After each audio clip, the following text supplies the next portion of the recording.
this is Necrostevo, and you're watching my 64th narrated Wi-Fi battle. I hope you all have had a good weekend. This is a battle that I had against one of my Twitter followers, Index. We haven't battled in a while, so it was nice to go in there and rebattle her.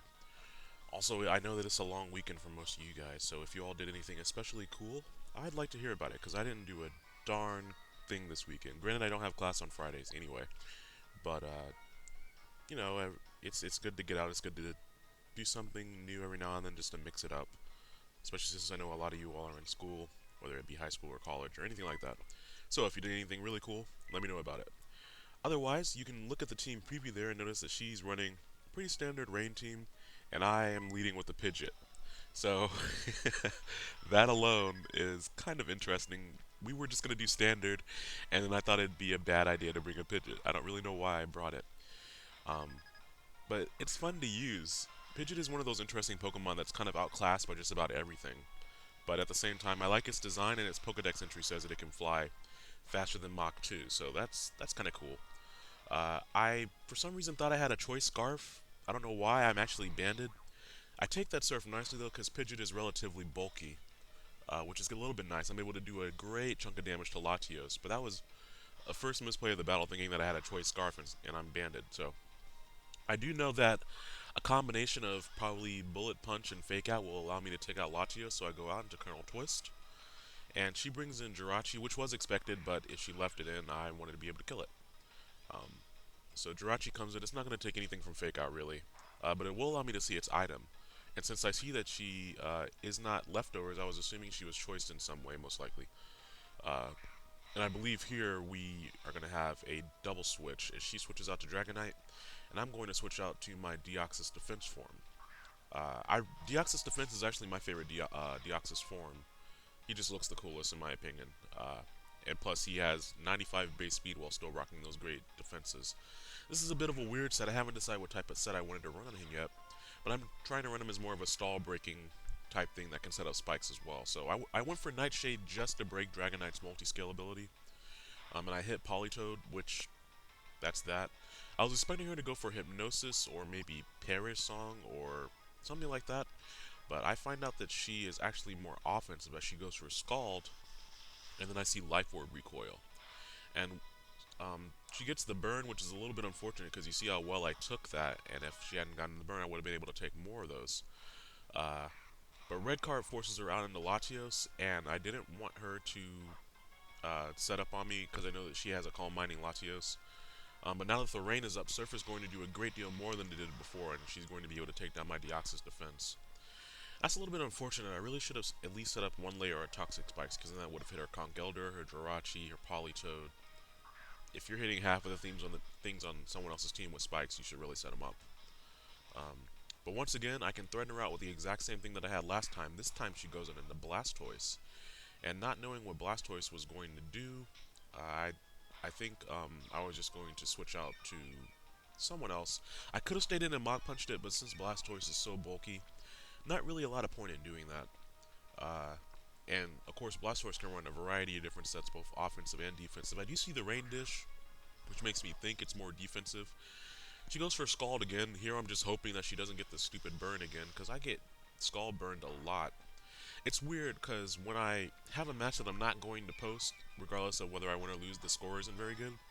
Those are the matches I typically get Skull Burns in, but when it's a match that I post, those are the matches that I never get Skull Burns and I always get them against me.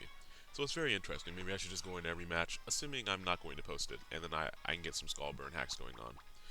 But there I was thinking she'd swap out expecting the Power Whip, and since she did not have any grass types on her team, it was very safe to go for Leech Seed.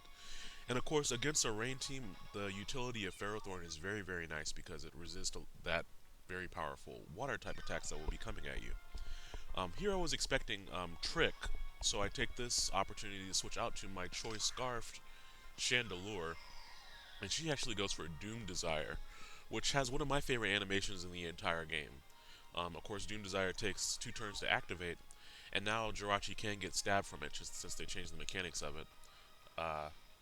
But it does a ton of damage when it hits, assuming it hits. Or I think now it has perfect accuracy. I think they changed that as well. I'll have to check on that.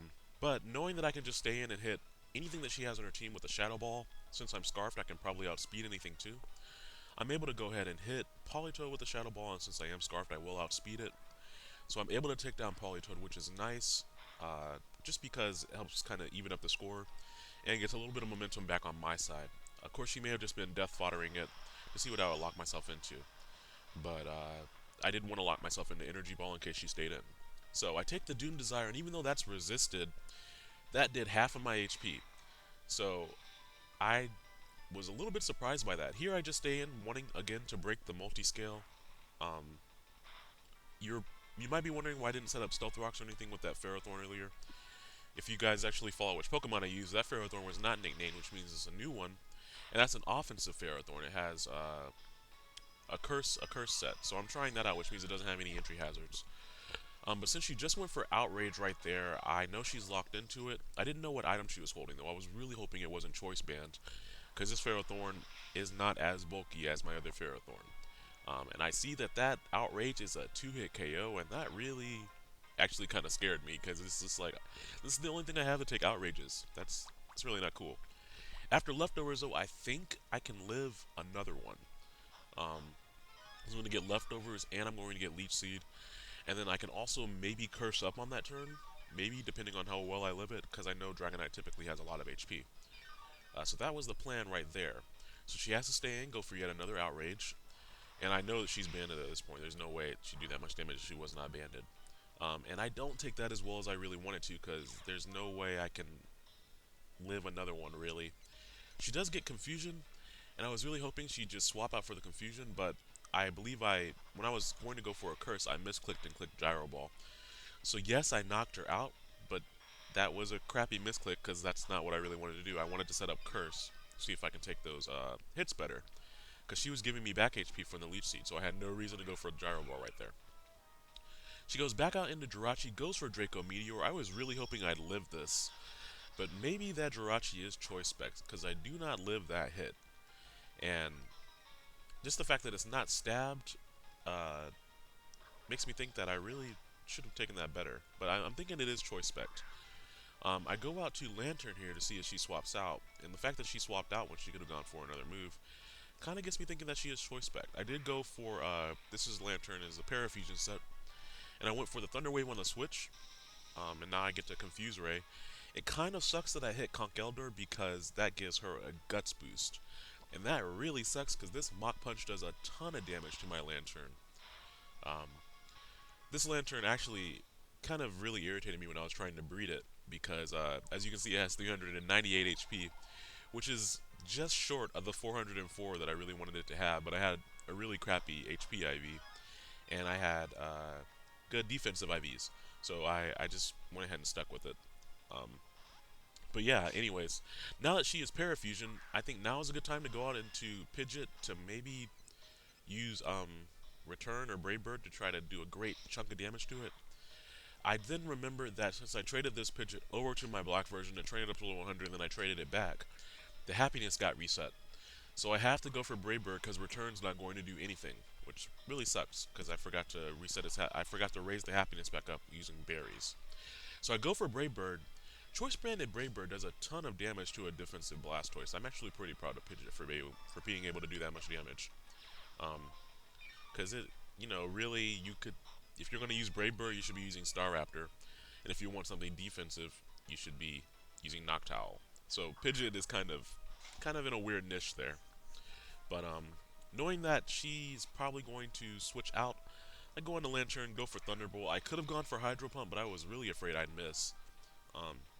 Due to the bad plays I made so far in the battle, I was just like, if I go for Hydro Pump and she stays in, that would suck, and if I went for it and missed, that would also suck. So Thunderbolt was the all-around best play right there. She breaks through the Paralyzation again and goes for Mach Punch. Not going to kill me based on the damage it did last time. Plus, this time I have a little bit more, but she gets a crit. So I was going to confuse it to get some more Parafusion going on, but that didn't work out. I go out into Hitmontop. He's my last one, so there's really no point in trying to fake out and do all that good stuff. I go for my Mach Punch.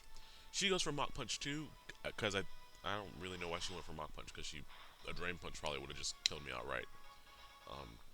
But, now that I'm using Mach Punch, I can 2-hit KO her.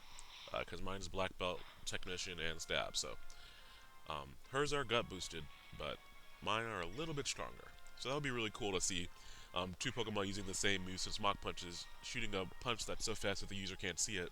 It would look like both of them are just standing there, but they're actually fighting.